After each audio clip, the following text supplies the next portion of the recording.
How do you increase your level of self-worth? Let me tell you my journey. First, I knew something was wrong. You can't fix and heal what you refuse to acknowledge.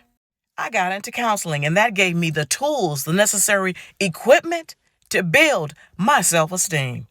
You can't make a building or work on a construction site without tools. It was me being in those really dark places that made me realize something's wrong. I need to do better and take better care of myself. And I did. What does God think of me? That helped me tremendously. God says, I am not a mistake, I am not an accident, and neither are you, that we both were created for a purpose. Oh, that'll lift you up. It doesn't matter your age, your size, whether you are with a limp, acquired or born with, missing limbs. I'm not making fun of anyone. I'm just saying, when you find out what God thinks of you, oh my goodness, you could be 2 feet tall, but God says you're 10 feet tall. You aren't concerned at that point. What does the world think of me? It doesn't matter at that point. Because think about it. Look at all the things that the world says that makes us valuable. God says just the opposite. Meditate on that. Now, this is the real me. I got tired of taking it in the ass without a warning or grease. You get tired at some point, nice, passive people, empaths, of letting people trample all over you. You get to the point where you realize you are dishonoring and disrespecting yourself, and nothing lasts forever. And if that's you, may I empower you to stop being a people pleaser. Stop being a codependent. What are the main definitions of codependency? Putting someone else's wants, needs, and desires before your own. Not letting someone else take responsibility for their behavior. Once I learned all these tools in counseling, it literally helped to set me free. I was so low.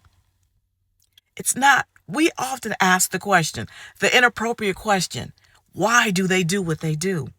No. The real question you should be asking yourself, this is not meant to harm you or put you down. Why do I accept it? Think of a weed. In order to really remove that weed, you got to get to the entire root. You just can't peel off the top of that weed. It's going to grow back. You got to get to the very root of why am I accepting what should be unacceptable behavior. Then you can move on. There's always a root of where this poor self-esteem is coming from. Poor self-value or this poor self-worth. And it's also how you talk to yourself. When I catch that negative thought coming in that's not serving me, I automatically reverse it. Sometimes you literally have to put a pen to paper and remind yourself of all your excellent qualities. You have to remind yourself of who you are and who you belong to, because the world, other people, they're going to tell you different. No, take your power back. I was actually in the lobby of a shelter. Picture this, a beautiful, bright Southern California day, maybe about 10 o'clock. One of the counselors walked in. I said, why do we tell ourselves this negative self-talk?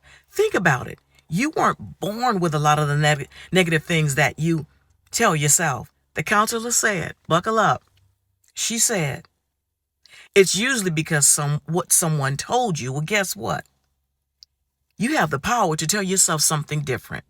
I used to have a neighbor. He said something negative about himself. I said, don't you ever say that about yourself. And more importantly, let anyone else hear you say it. Honestly, guys, I am a whip, a work in progress. I recently, not that long ago, late last year, said something negative about myself. And then I had to realize, why did I do that? Oh, you're never going to be perfect. Progress, not perfection. Why am I accepting this? What is it in me that makes me have the false belief that I have to accept this unacceptable behavior? Now, let's be realistic. Keep your plate clean. If I walk up to a total stranger on the street and say something wicked, foul, nasty, dirty, what do I expect in return? Something wicked, foul, nasty, dirty. Keep your plate clean, and God will do the rest. So, like I said, therapy helped me realize it. And let me tell you another true story. One of the counselors told me, he said, That person that's telling you all those negative things, that's putting you down, that is doing absolutely zero for your self-esteem. He told me, you need to get the hell away from him. And I did. Sometimes it's your environment. Sometimes even on your best day. Sometimes even with your best coping skills. That's not enough. You need to get away. You need a new environment. That's like standing in the rain and expecting not to get wet. So take care of yourself. That's how you increase your self-esteem. That's how you increase your self-value. By deciding I'm worth more. Let me tell you something, you guys. Seriously, here we go. Last year again. I wanted this pie. The pie was $15. All of a sudden, I said, because I'm used to being a little bit not treating myself so well. I'm doing better. I said to myself, girl, you mean to tell me you don't even think you deserve a $15 pie? Yeah, it may be a bit overpriced. However, you deserve it. So I went and bought that damn pie. And I told my friend too. And when I tell people this stuff, sometimes they say, you're right. We don't treat ourselves as well as we should sometimes. And it's also how you walk. Haven't you noticed people who are depressed tend to walk with their head down? So today, you practice walking standing up straight with your head up high and your shoulders back. That has everything to do with your self-esteem. It's how you present yourself to the world. I'm not saying Gucci and Armani 24/7 or stiletto heels or stiletto nails if you're a woman. But if you want to do that, that's fine too. Fix yourself up. Wash every nook and cranny. Present yourself to the world. Do the best you can with what you have. Now. Do the best you can with the weight you are. Now. Not later. It's how you present yourself. People can sense your self-esteem because you know why? Energy never lies and it never changes. Well, wait. I shouldn't have said it never changes. Energy never lies. So take care of yourself.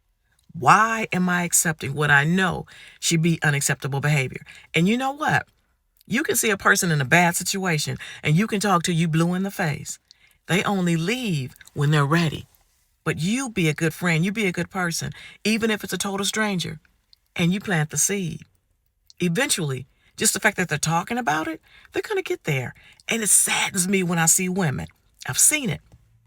Who let a man, this is not to put down men, who let this particular man drag them along for years. He's getting their time, their loyalty, their attention, and last but not least, their body, their emotions, and he refuses to marry them. Okay, that woman has work to do.